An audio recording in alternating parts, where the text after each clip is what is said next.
پاکستان میں پچھلے 4 سالوں کے اندر 2022 سے لے کر 2025 تک جینڈر بیسڈ وائلنس میں 7,500 عورتوں کو قتل کر دیا گیا ہے. These are just not a numbers.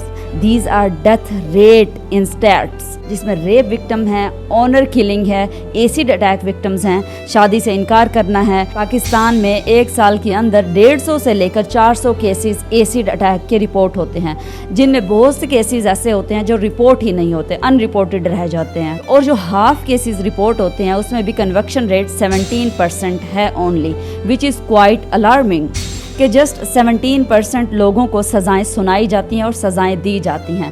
آخر کیوں؟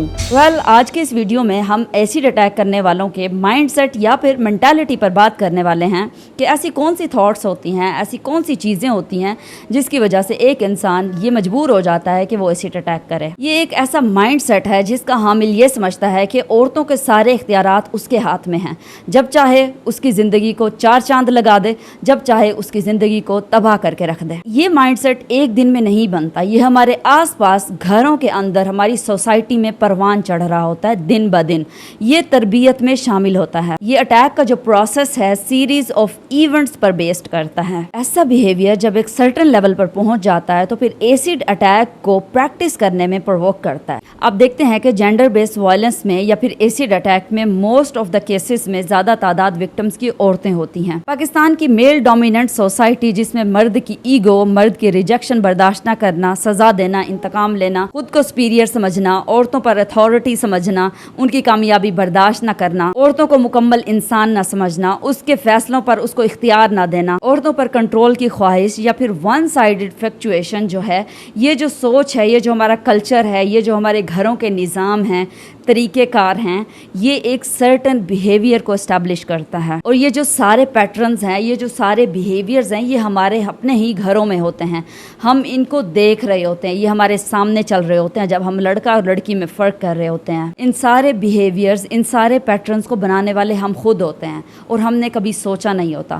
ہم نے تعلیم بھی حاصل کی ہوتی ہے نا, وہ صرف ڈگری کے لیے حاصل کی ہوتی ہے. ہم نے یہ کبھی نہیں سوچا ہوتا کہ ہم اس کو سوسائٹی پر کیسے امپلیمنٹ کر سکتے ہیں. ایسی سوچ اور ایسے بیہیویئرز گھروں میں تب پروان چڑھتے ہیں جب ہم ایک بچے کو سکھا رہے ہوتے ہیں کہ آپ ایک گلاس پانی کا بھی نہیں خود اٹھا سکتے, جب اس بچے کی ضد کو اس کی مردانگی سمجھا جاتا ہے, جبکہ ایک عورت, ایک لڑکی اسی گھر کے اندر گھر کو سنبھالنے سے لے کر واش روم صاف کرنے تک تب بھی وہ پرائی ہوتی ہے اور اس کو اون نہیں کیا جاتا, اسے اپنا نہیں سمجھا جاتا. لڑکی کے خوابوں کو بغاوت سمجھی جاتی ہے, اس کی کامیابی کو اپنے لیے یا اپنی انا کے لیے خطرہ سمجھا جاتا ہے, اسے ہمیشہ خاموشی سکھائی جاتی ہے.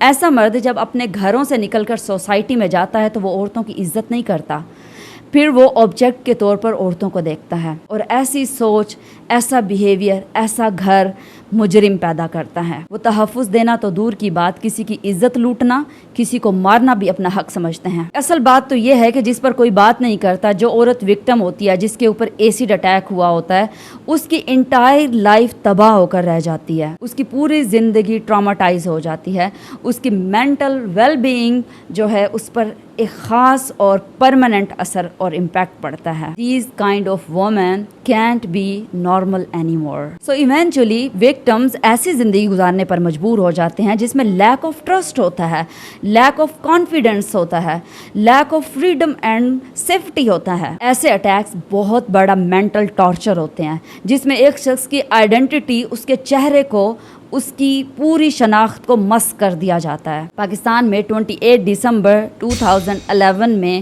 Acid control and acid crime prevention act کو پاس کیا جاتا ہے. کانسٹیٹیوشن کی سیکشن 336A اور B جو کہ ایسڈ اٹیک کے لیے ایک ڈیڈیکیٹڈ کوڈ آف کنڈکٹ کے لیے کام کرتی ہے, جس میں ایسا اٹیک کرنے والے کو میکسیمم ڈیتھ پینلٹی اور minimum 14 year imprisonment along with 1 million fine سزا کے طور پر دیا جاتا ہے. نان بیلیبل کیس ہوتا ہے, وداؤٹ وارنٹ اریسٹ کرنے کی اجازت ہوتی ہے, پھر بھی پولیس اس میں اتنا ناکام ہے, ہماری عدالتیں اس میں اتنا ناکام ہے کہ 17% لوگوں کو ہی گرفتار کیا جاتا ہے یا پھر سزائیں دی جاتی ہیں. تو پھر یہاں فیلئر کس کا ہے؟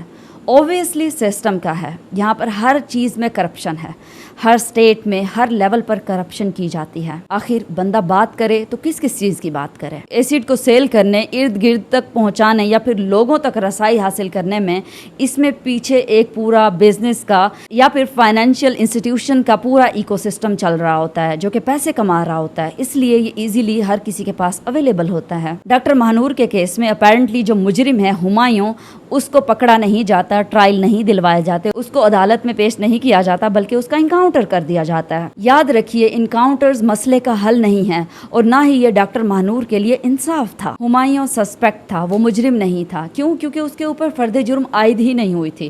اب جب کہ اس کا انکاؤنٹر ہوا تو نہ ہی اس کے اوپر کوئی ایف آئی آر ہو سکتی ہے, نہ ہی اس کو ٹرائل ہو سکتا ہے, نہ ہی اس کو عدالتوں میں پیش کیا جا سکتا ہے, اور نہ ہی مجرم کا پتہ چل سکتا ہے کہ اصل مجرم کون تھا. کتنا آسان طریقہ ہے ویسے جرم کو ختم کرنے کا. لیکن سوال پھر بھی وہی ہے, کیا عورتیں اپنی سوسائٹی میں اور اپنی ورک پلیس پر سیف ہیں, یا پھر کامیابی کی جنگ کے لیے اپنی حفاظت کی جنگ بھی خود لڑنا ہوگی؟ یاد رکھیے جو سکھ مینٹالٹی ہے جو ہمارے ہی گھروں میں پروان چڑھتی ہے, اس کو آئیڈینٹیفائی کرنے کی ضرورت ہے, اس کو ٹرانسلیٹ کرنے کی ضرورت ہے. گورنمنٹ لیول پر, انسٹیٹیوشنل لیول پر یا پھر ڈسٹرکٹ لیول پر اس کے اوپر کام کیا جائے کہ آخر یہ مائنڈ سیٹ کیسے بن رہا ہے اور اس کے سولوشن نکالے جائیں کہ اس کے اوپر کنٹرول کیسے کیا جائے. پریونٹنگ میئرز یا پھر ایکشنز کو ڈیفائن کیا جائے اور ان کو امپلیمنٹ بھی کیا جائے. صرف لوگوں کو بتایا ہی نہ جائے, ان پر عمل بھی کروایا جائے. اویئرنیس کی ضرورت ہے, لوگوں کا شعور بیدار کرنے کی ضرورت ہے, لوگوں کو بتانے کی ضرورت ہے کہ اگر ارد گرد ایسا کوئی سک مائنڈ یا پھر ایسا کوئی بیہیویئر موجود ہے اس کو رپورٹ کیا جائے. ان ٹاپکس پر زیادہ سے زیادہ بات کی جائے, ڈسکشنز کی جائے, لوگوں تک پیغام کو پہنچایا جائے اور کنسلٹ کیا جائے لوگوں سے, اور لوگوں کو یہ ایمفسائز کروایا جائے کہ اس طرح کے بیہیویئرز کو نان سیریس نہ لیں. دوسری بات, سزاؤں کو یقینی بنایا جائے.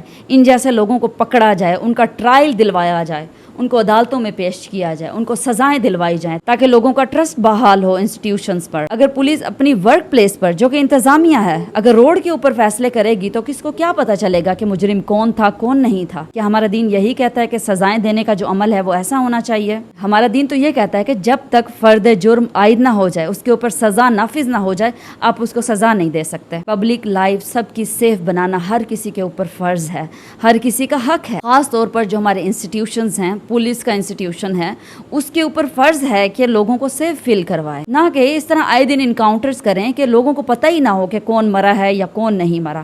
اس طرح لوگ ڈرنا شروع ہو جائیں گے پولیس سے, کیونکہ جب انکاؤنٹر ہوتا ہے ایک شخص کو وہیں پر اس کا فیصلہ کیا جاتا ہے, وہیں پر اس کو مارا جاتا ہے, تو کوئی بھی مر سکتا ہے, کسی کی بھی جان جا سکتی ہے اور کسی کو پتہ بھی نہیں چلنا. ہمیں لگتا ہے کہ مجرم کا انکاؤنٹر ہو گیا, مجرم مر گیا, قتل ہو گیا اور مسئلہ ختم ہوا. نہیں, مسئلہ یہاں ختم نہیں ہوتا, مسئلہ یہاں سے شروع ہوتا ہے. اصل میں بات یہ ہے کہ اس مائنڈ سیٹ کو قتل کرنے کی ضرورت ہے جو اس ایکٹ کرنے پر اس کو مجبور کرتا ہے. اس کو ایڈریس کرنے کی ضرورت ہے, اس ریئل پرابلم کو آئیڈینٹیفائی کرنے کی ضرورت ہے. اور صرف آئیڈینٹیفائی ہی نہیں بلکہ جو میئرز لیے جائیں, جو ایکشن پوائنٹس لیے جائیں, ان کو امپلیمنٹ کرنا بھی بہت ضروری ہے, کیونکہ اس کے بغیر ریزلٹس نہیں ملیں گے. تیسری بات یہاں پر میں کلیئر کر دوں, آپ کو لگتا ہوگا کہ جب سے بات شروع ہوئی ہے تو مردوں کے اگینسٹ ہی بات ہو رہی ہے. اکثر طور پر ایسا ہوتا ہے کہ جب عورتیں اس ٹاپک پر بات کرتی ہیں تو وہ ٹوٹلی ہر مرد کے اگینسٹ ہو جاتی ہیں. ہرگز یہ مطلب نہیں ہوتا. یہ ٹاپک بہت واسٹ ہے, بہت وسیع ہے, اس پر بات کرنے کی بھی ضرورت ہے اور بات بہت لینتھی اور ڈسکشنز کرنے کی بھی ضرورت ہے. ہر ٹاپک کو اس میں کور کرنے کی ضرورت ہے کہ ہر مرد کا مائنڈ سیٹ ایسا نہیں ہوتا. Obviously we all know about it. Doctor Mahnoor کے کیس میں جہاں پر ایک مرد اٹیک کرنے والا تھا اور دوسرا مرد بچانے والا تھا, تو ایسی ڈسکشنز کا مطلب ہرگز نہیں ہوتا کہ سارے مردوں کو الزام دے دیا گیا ہے. اصل پرابلم جس پر بات کرنے کی کوشش میں کر رہی ہوں وہ ہے مائنڈ سیٹ, کہ اس مائنڈ سیٹ کو آئیڈینٹیفائی کیا جائے گورنمنٹ لیول کے اوپر, ڈسٹرکٹ لیول کے اوپر, انسٹیٹیوشنل لیول کے اوپر, کہ آئیڈینٹیفائی کریں, پھر پریونٹنگ میئرز لیں, ان کو اپلائی کریں تاکہ ریزلٹس ملیں. Thank you for watching. اللہ حافظ.